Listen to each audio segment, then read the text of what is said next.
हमने चेक भरा नहीं, मैडम इनको बुलवा दीजिए, खाली हमने अपना नाम इस बात का कोई जवाब नहीं होता है कि आपने अपना चेक भी नहीं भरा। इनको विधवा पेंशन दिलवाई है और इनके 2 बच्चे हैं ना, के लिए दोनों बच्चों का स्पॉन्सरशिप करवा दो। बस दोनों बच्चों का स्पॉन्सरशिप 4-4 हज़ार रुपये, 8 हज़ार वो, तुम्हारा पेंशन 1,000, 9 हज़ार रुपये तुमको सरकार से मिलने लगेंगे। रोने ठीक है, ठीक है।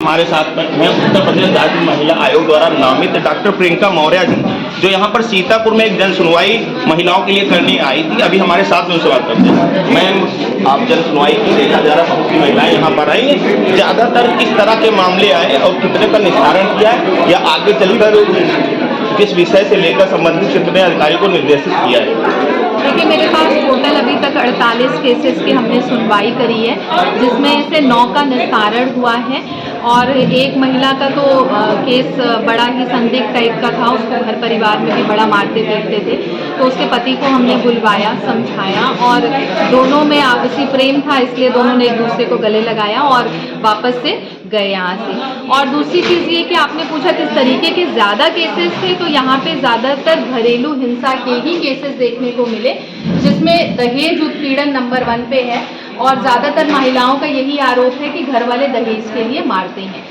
तो हमने उस पर भी सब पे कार्यवाही की है। महिलाएं क्योंकि ज़्यादातर ये चाहती हैं कि मीडिएशन के द्वारा उनका घर बसाया जाए, तो हम लोगों ने बुलवाया भी है उनके घर परिवार वाले लोगों को और बात करके मीडिएशन करके हम पूरा प्रयास करेंगे कि जो भी उनका मामला है उसका त्वरित निस्तारण करें। फिलहाल जो महिला की जनसुनवाई चली, बहुत ही बधाई लायक जो प्रोग्राम, लेकिन जो ये अभी जिला स्तर पे चल रहा है, अगर देखा जाए एक न्याय को लेकर महिलाओं को, या कह सकते हैं अवेयरनेस प्रोग्राम के तहत जागरूक करने के लिए महिलाओं, ऐसे आगे चलकर प्रोग्राम जिला से थोड़ा चलकर ग्राम स्तर पर देखा जा सकता है, जैसे ग्राम सभा देखा जा सकता है। हम लोग इस प्रक्रिया में भी तमाम मीटिंग्स कर रहे हैं और महिला आयोग का पूरा ये प्रयास है कि हम महिलाओं तक पहुँचें, जो भी उनके उत्पीड़न के मामले हैं उनको रिजॉल्व करने का और त्वरित निस्तारण का पूरा प्रयास कर रहे हैं। साथ ही साथ सरकार की जो योजनाएं हैं उनको भी उन तक पहुँचाएं, उनका लाभ पहुँचाएं, ये भी हम सुनिश्चित कर रहे हैं। मैम, लास्ट में हमारे जो माताएं बहनें चैनल देख रही हैं, अगर कोई भी खासकर महिलाओं के लिए मोटिवेशनल स्पीच या अवेयरनेस के तहत अगर कुछ कहना चाहें?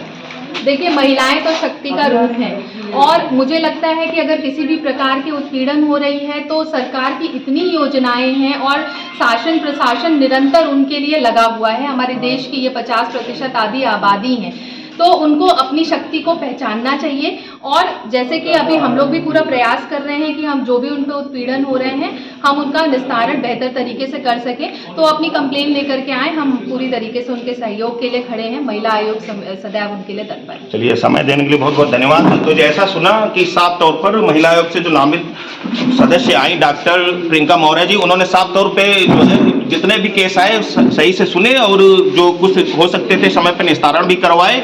उसके बाद आगे भी उन्होंने उससे संबंधित अधिकारियों को निर्देशित भी किया है। देखते रहो 34 न्यूज़ सूरज तिवारी के साथ।